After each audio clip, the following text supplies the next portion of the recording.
और चलिए शुरुआत करते हैं भारत एज 7 की। और सबसे पहले बात बिहार की कर लेते हैं। बिहार से काम की तलाश में बड़ी संख्या में लोग दूसरे राज्यों में जाते हैं। ऐसे लोगों के लिए एक अच्छी खबर है, देश की कई बड़ी कंपनियों ने बिहार में बड़ा निवेश किया है।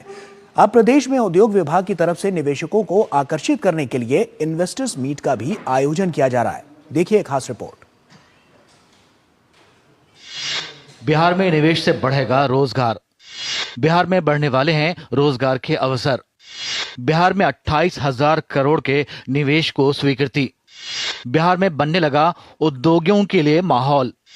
बिहार सरकार निवेश और निवेशकों को प्रोत्साहित करने के लिए लगातार कर रही है प्रयास। बिहार में निवेश के लिए हो रहे हैं सम्मेलन। 260 इकाइयों के 4,000 करोड़ के निवेश के प्रस्ताव मंजूर। बिहार के उद्योग को पंख लगने वाले हैं, नौकरियों की बरसात होने वाली है। उद्योग विभाग ने बड़ा कदम उठाते हुए सीएम नीतीश कुमार की अगुवाई में औद्योगिक विकास को गति देने के मकसद से करीब 28,000 करोड़ रुपए के निवेश प्रस्तावों को मंजूरी दी है, जबकि 35 इकाइयों के 609.26 करोड़ रुपए के प्रस्तावों को वित्तीय स्वीकृति दी गई है। इसके साथ ही अब राज्य सरकार बिहार इन्वेस्टर्स मीट का आयोजन कर रही है। समझा जा रहा है कि इसके माध्यम से राज्य में हजारों करोड़ के निवेश को आकर्षित किया जाएगा। पटना में 19 और 20 दिसंबर को बिहार बिजनेस कनेक्ट का आयोजन किया जा रहा है। ये दूसरी बार होगा कि राज्य में ऐसे निवेशक सम्मेलन का आयोजन हो रहा है। इसमें 5,000 से अधिक लोगों के शामिल होने की संभावना है। इसके साथ ही राज्य सरकार की तरफ से अब तक 82 देशों के दूतावासों को निमंत्रण भेजा जा चुका है।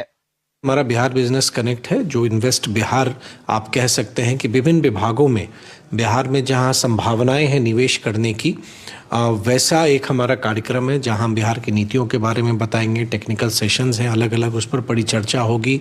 सीईओज के साथ राउंड टेबल भी है। और कोई बिहार में क्यों निवेश करे तो राज्य सरकार की ओर से उनको हम विश्वास भी दिलाएंगे कि बिहार में ईज ऑफ डूइंग बिजनेस भी है और बिहार में काम करना सरल है। केंद्र सरकार की पहल और राज्य सरकार की नीतियों का फल बिहार को मिलने लगा है। अब एफएमसीजी कंपनियों से लेकर होटल और स्वास्थ्य सेवा तक कई बड़ी कंपनियां बिहार में निवेश कर रही हैं। हाल ही में अडानी समूह की कंपनी अंबुजा सीमेंट्स ने नवादा में 1,600 करोड़ रुपए की लागत से सीमेंट ग्राइंडिंग यूनिट की आधारशिला रखी है। जेके सीमेंट और अल्ट्राटेक सीमेंट जैसी कंपनियां भी राज्य में अपने संयंत्र स्थापित कर रही हैं। इसके अलावा बिहार देश का दूसरा ऐसा राज्य है जहां ब्रिटेनिया ने 2 फैक्ट्री लगाई है। टाटा समूह की इंडियन होटल्स कंपनी लिमिटेड ने पिछले साल जुलाई में पटना में 500 करोड़ रुपए की लागत से 124 कमरों वाला ताज सिटी सेंटर खोला था। यह बिहार का पहला 5 स्टार होटल है। इसके अलावा पेप्सिको ने बेगूसराय में 500 करोड़ रुपए का संयंत्र स्थापित किया है।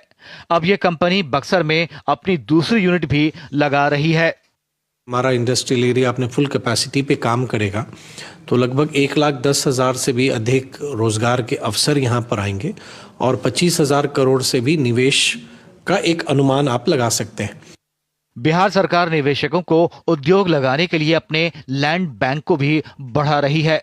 इसके साथ ही लॉ एंड ऑर्डर में सुधार से भी बिहार की छवि काफी सुधरी है। ऐसे में निवेशकों का भरोसा भी बिहार पर बढ़ा है। उद्योग विभाग ने जुलाई से ही निवेशकों को निमंत्रण देने का अभियान शुरू कर दिया था। कोलकाता से लेकर मुंबई तक इन्वेस्टर मीट का आयोजन किया गया, जिससे निवेशकों की राय बिहार को लेकर बदली है। इसी का असर है कि बिहार में बड़ी मात्रा में निवेश किया जा रहा है। डीडी न्यूज के लिए पटना से मधुरेश नारायण।